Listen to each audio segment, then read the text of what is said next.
Around 500,000 workers at California fast food chains began receiving a $20 an hour minimum wage this week. That's up from the state's previous $16 minimum and applies to chains with 60 or more locations nationwide. While workers say the raise helps pay the bills, business owners like Brian Holm are worried about higher operating costs.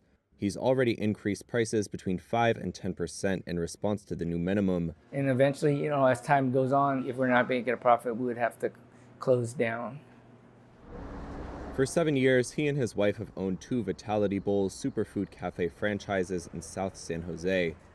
Between the 2 locations, they have about 3 dozen employees, which they say are mostly young adults in high school and college. California Governor Gavin Newsom said one goal of the pay bump passed last September was to make the state's economy more inclusive.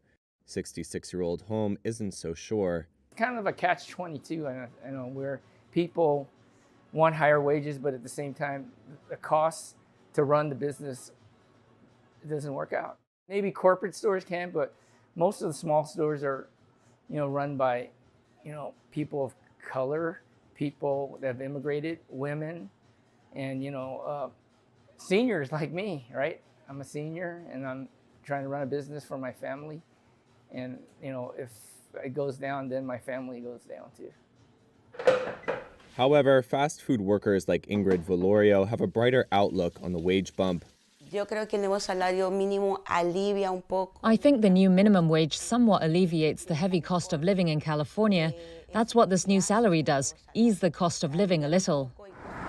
Velorio has worked at Jack in the Box for 4 years. In that time, she has seen her employers cut hours and increase work. And now she says they're upset they have to pay their workers more. Each employee does the work of 2 or 3 people. And the saddest thing right now that we're experiencing as employees is that instead of the employer being happy about this increase, a minimal one for the worker, instead they're angry that they have to raise their employees' salaries. The economic bottom line of the hourly bump is not clear-cut. Some studies suggest a minimum wage hike can reduce hours in hiring, like the Vitality Bowl owner Holm mentioned, while others point to better outcomes for workers. And it also remains unclear how much pressure businesses not affected by the law will feel to raise their wages to match those that are.